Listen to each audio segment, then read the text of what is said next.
વિભુ હવામાનમાં મોટા ફેરફાર જોવા મળવાના છે।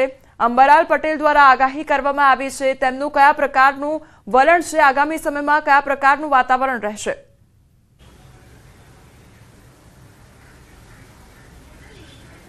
કોમલ, અત્યારે રાજ્યમાં જોઈએ તો વાતાવરણમાં પલટો છે તે જોવા મળી રહ્યો હતો। વહેલી સવારે છે ધુમ્મસભર્યું વાતાવરણ જોવા મળી રહ્યું છે અને ભેજનું પ્રમાણ પણ વધી રહ્યું છે, જેના કારણે મહત્તમ તાપમાનમાં નોંધપાત્ર ઘટાડો થયો છે અને તેના કારણે ગરમીમાંથી આંશિક રાહત મળી છે। પરંતુ ગઈકાલે પણ ભાવનગરમાં જે વરસાદ થયો હતો વાતાવરણમાં પલટાને કારણે, તો આપણી સાથે છે હવામાન નિષ્ણાંત અંબાલાલ પટેલ, જેઓની સાથે વાત કરીશું કે આગામી દિવસોમાં વાતાવરણ કેવું રહેશે। કાકા, અત્યારે તો જે રીતે તમે પહેલા પણ આગાહી કરી હતી અને કહ્યું હતું કે વાતાવરણમાં પલટો આવશે અને એ જોવા પણ મળી રહ્યો છે, હવે આગામી દિવસોમાં કેવું વાતાવરણ રહેશે? હજુ લગભગ આગામી 24 કલાકમાં હવામાનમાં પલટો આવી શકે।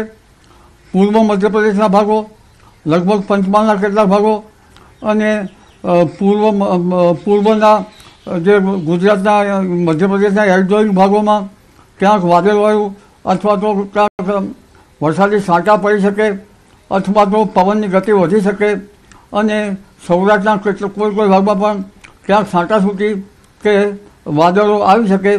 પછી કોઈ ભાગમાં ગાજવીજ થઈ શકે અને કચ્છના ભાગોમાં પણ પવનનું જોર રહે। એટલે હમણાં આગામી 24 કલાકમાં હજુ હવામાનમાં પલટો આવશે, પરંતુ ઉલ્લેખનીય છે કે તારીખ 14 એપ્રિલથી પુનઃ ગરમી શરૂ થઈ જશે। જી, તો આ પુનઃ ગરમી શરૂ થઈ જશે તો કેટલા વિસ્તારોમાં કેવું પ્રકારનું તાપમાન છે રહેશે? લગભગ 14મી એપ્રિલથી મધ્ય ગુજરાતના ભાગોમાં મહત્તમ ઉષ્ણ તાપમાન 43-44 ડિગ્રી સેલ્સિયસ જેવું થઈ જવાની શક્યતા રહે। અમદાવાદ, ગાંધીનગરમાં પણ ગરમી રહે। આ ઉપરાંત ઉત્તર ગુજરાતના ભાગોમાં પણ 42-43 ડિગ્રી સેલ્સિયસ જેવું મહત્તમ ઉષ્ણ તાપમાન થઈ શકે। પંચમહાલના ભાગોમાં પણ ગરમી રહે। તદ ભાગોમાં પણ મહત્તમ ઉષ્ણ તાપમાન લગભગ 41-42 કે 43 ડિગ્રી જેવું થઈ શકે। કચ્છના ભાગોમાં પણ મહત્તમ ઉષ્ણ તાપમાન 41 ડિગ્રી સેલ્સિયસ જેવું થવાની શક્યતા રહે, ક્વચિત વધી શકે। રાજકોટના ભાગોમાં પણ મહત્તમ ઉષ્ણ તાપમાન 41-42 ડિગ્રી સેલ્સિયસ જેવું થઈ શકે।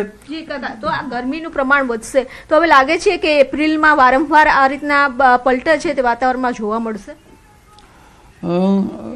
લગભગ ગુજરાતના ઘણા ભાગમાં, જૂનાગઢ વગેરે ભાગોમાં ગરમી પછી હવામાનમાં પુનઃ પલટા જોવા મળશે અને આ ગરમી બાદ તારીખ 18થી 24 એપ્રિલમાં પુનઃ હવામાનમાં પલટો આવશે અને લગભગ 22-23-24માં પુનઃ વાદળો આવશે અને ક્યાંક છાંટાછૂટી થવાની શક્યતા રહેશે।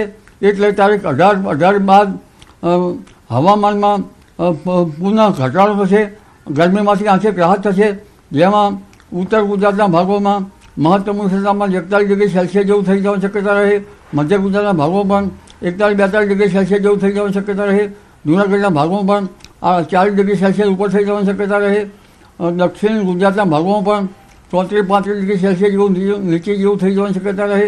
પશ્ચિમ સૌરાષ્ટ્રના ભાગોમાં પણ મહત્તમ ઉષ્ણ તાપમાન 34 ડિગ્રી સેલ્સિયસ 35 ડિગ્રી સેલ્સિયસ જેવું થઈ જવાની શક્યતા રહે। વારંવાર વાતાવરણમાં પલટો આવે, આંધી વંટોળનું પ્રમાણ વધશે, પવનની ગતિ વધતી હોય છે, તો બાગાયતી પાકોને શું નુકસાન થઈ શકે? આખો એપ્રિલ માસ પવનની ગતિ રહેવાની છે।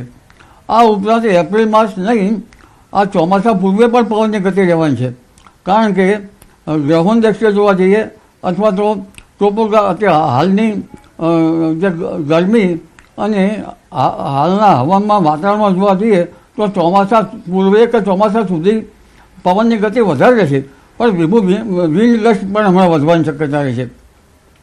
વિન્ડ ગસ્ટ જોવા જઈએ તો લગભગ કેટલાક ભાગોમાં તો 35-40 ડિગ્રી 35-40 ગતિનો પવન પ્રતિ કલાક રહેવાની શક્યતા રહેશે। ખાસ કરીને કચ્છના ભાગોમાં તો લગભગ 40-45 કિલોમીટર પ્રતિ કલાકનો પવન લેવાની શક્યતા રહેશે।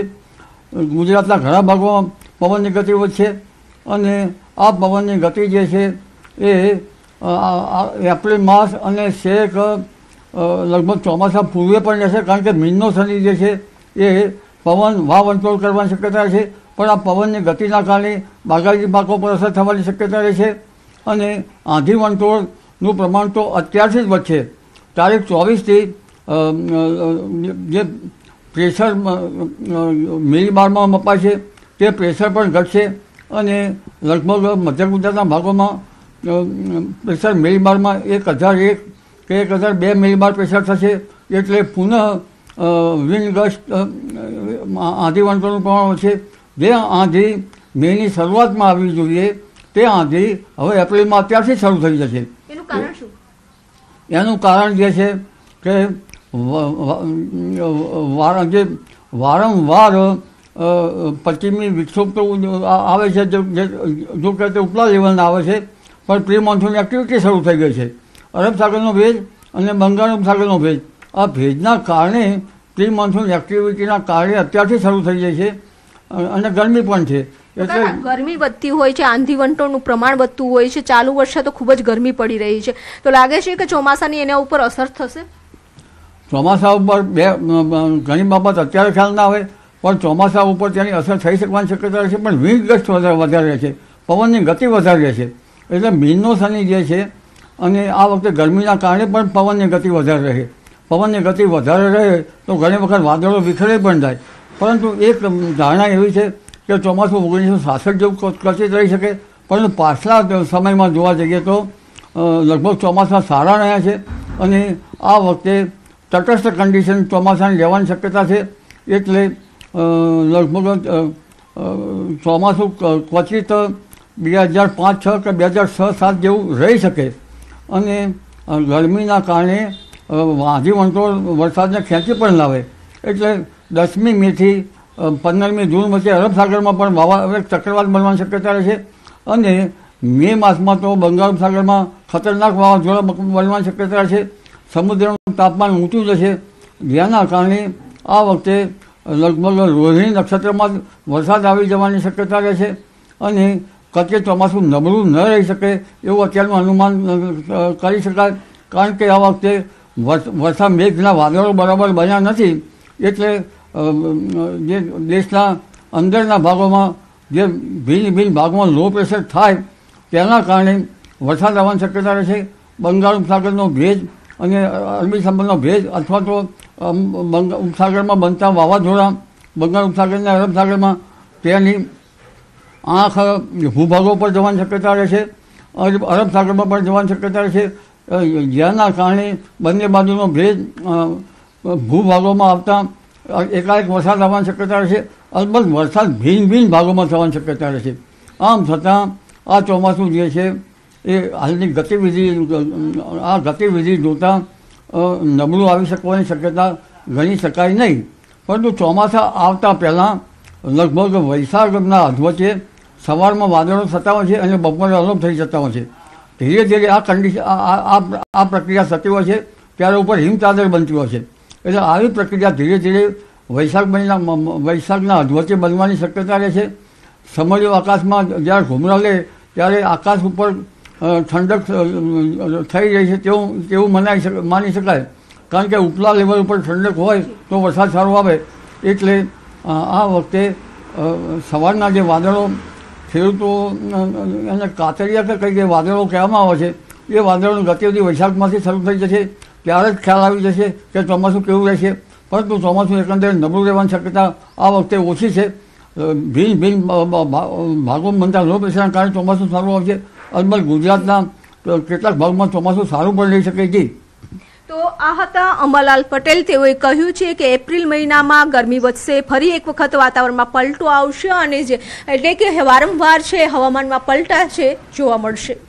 જે વિભુ સમગ્ર માહિતી બદલ આપનો આભાર. આગામી સમયમાં તાપમાન ઘટતું જોવા મળી રહ્યું છે, ત્યારે બીજી તરફ હવે માવઠાને લઈને આગાહી કરવામાં આવી છે. આ તરફ દાહોદ જિલ્લાના વાતાવરણમાં પલટો જોવા મળ્યો છે. ભર ઉનાળે વરસાદી ઝાપટા પડ્યા છે.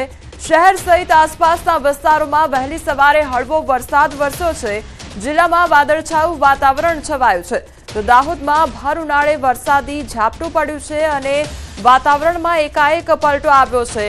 તો કેટલાક વિસ્તારોમાં વહેલી સવારે હળવો વરસાદ વરસ્યો તો અત્યારે વાદળછાયું વાતાવરણ છવાયું છે.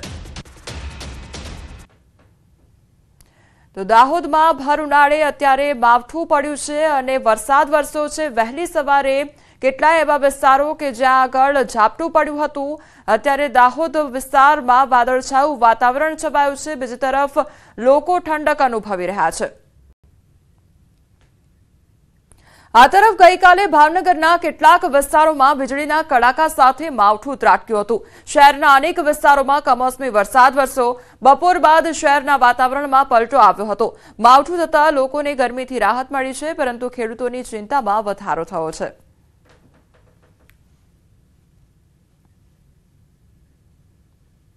ગરમી અંગે હવામાન વિભાગ દ્વારા આગાહી કરવામાં આવી છે। ગરમીમાં આંશિક રાહત મળશે।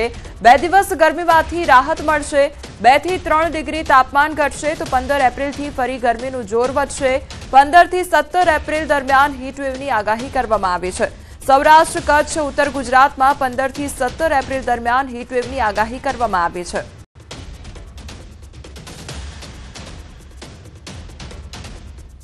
आज का जो पूर्वानुमान है, आने वाला अगले 7 दिन तक का शुष्क रहेगा और जो तापमान में 2 से 3 डिग्री सेंटीग्रेड टेम्परेचर डाउन होएगी और जो अगले 2 दिन तक उसके आगे लेकिन फिर ग्रेजुअल राइज रहेगी 2 से 3 डिग्री सेंटीग्रेड अगले उसका आगे 2 से 3 दिन के आगे, मतलब 11-12 तक आपका 2 से 3 डिग्री सेंटीग्रेड डाउन होएगी, फिर ग्रेजुअल राइज होगी 2 से 3 डिग्री सेंटीग्रेड। और हम 15, 16, 17 अप्रैल को फिर हीटवेव का वार्निंग दे रहे हैं आइसोलेटेड प्लेसेस में, सौराष्ट्र कच्छ और गुजरात रीजन के जो नॉर्दर्न क्षेत्र है उसमें दे रहा है। इसमें जो डिस्ट्रिक्ट हमारा अभी बोर्ड है, सौराष्ट्र कच्छ में कच्छ आ रहा है और जो उत्तरीय गुजरात क्षेत्र की बनासकांठा, साबरकांठा है 15 तारीख को, और 16 को उसके साथ फिर राजकोट भी ऐड हो रहा है। પાલનપુરમાં પેટ્રોલ પંપના કર્મચારી સાથે લૂંટ આચરવામાં આવી। મોટી ભટામલ ગામે પેટ્રોલ પંપ કર્મી લૂંટાયો અને મોડી રાત્રે પેટ્રોલ ભરાવવા આવેલા શખ્સોએ લૂંટ કરી હતી। પેટ્રોલ પંપ કર્મીના ગળા પર કુહાડી ભરાવી 25,000ની લૂંટ આચરવામાં આવી હતી। લૂંટ કર્યા બાદ 4 બુકાનીધારી બાઇક પર નાસી છૂટ્યા હતા। પીડિત પેટ્રોલ પંપ કર્મી વિક્રમભાઈ નરસિંહભાઈ ઘડિયાએ ઘટનાની જાણ પોલીસને કરતા પોલીસે અજાણ્યા શખ્સો સામે ગુનો દાખલ કરી વધુ તપાસ હાથ ધરી છે। તો પેટ્રોલ પુરાવા માટે આ લોકો આવ્યા હતા અને પેટ્રોલ પંપ પર ચોરી આચરવામાં આવી હતી। તો પેટ્રોલ પંપના જે કર્મચારી છે તેની સાથે લૂંટ આચરવામાં આવી હતી અને લગભગ 25,000ની ઉઠાંતરી કરવામાં આવી હતી। તો પેટ્રોલ પંપના કર્મીને કુહાડી બતાવી અને ત્યારબાદ ડરાવી ધમકાવીને તેની પાસેથી રૂપિયા 25,000 પડાવ્યા હતા।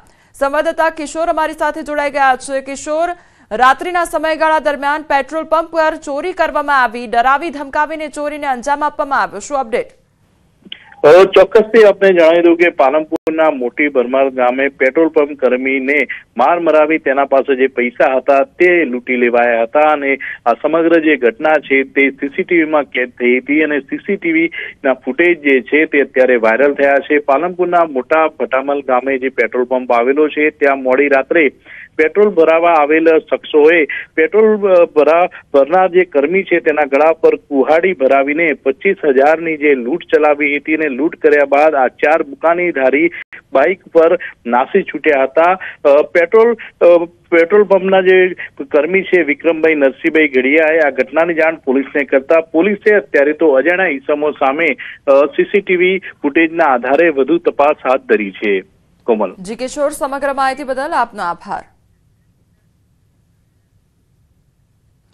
ઉના શહેરની ગલીઓમાં સિંહણના આટાફેરા જોવા મળ્યા છે અને જસરાજ ટાઉનશીપમાં સિંહણના આટાફેરા જોવા મળ્યા। રાત્રિ દરમિયાન સિંહણે સોસાયટીમાં લટાર મારી સિંહણના આટાફેરાથી લોકોમાં ફફડાટ ફેલાયો છે।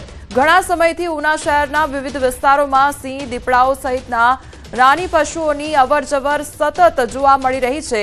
તો હજુ થોડા સમય પહેલા એક સ્કૂલમાં સિંહ જોવા મળ્યો હતો અને ફરી એકવાર સિંહણના આટાફેરા જોવા મળ્યા છે, જેના કારણે લોકોમાં ફફડાટ ફેલાયો છે। સંવાદદાતા દિનેશ અમારી સાથે જોડાઈ ગયા છે। દિનેશ, સિંહણના આટાફેરા જોવા મળી રહ્યા છે, લોકોમાં કેટલો ડરનો માહોલ? જી બિલકુલ કમલ, ખાસ કરીને ઉના શહેરની અંદર છેલ્લા 1-2 મહિનાથી દીપડાઓ અને સિંહો છે તેમના આટાફેરા જોવા મળી રહ્યા છે। ખાસ કરીને થોડા દિવસો પહેલા એક શાળા છે તેમના કમ્પાઉન્ડમાં સિંહણ ઘૂસી ગઈ હતી અને થોડા દિવસો પહેલા એકાદ બે દીપડાઓ છે તેમના પણ સીસીટીવી સામે આવ્યા હતા. જોકે આ પ્રકારના વન્ય પ્રાણીઓને અવરજવર લઈ અને ઉના શહેરના જે લોકો છે તેમાં ક્યાંક ને ક્યાંક ભય ફેલાયેલો છે. લોકોની માંગ હવે ઉઠી છે કે આ જે વન્ય પ્રાણીઓ છે તેમને ગીર જંગલની અંદર ખેદાડવામાં આવે. કોમલ. જે દિનેશ, સમગ્ર માહિતી બદલ આપનો આભાર.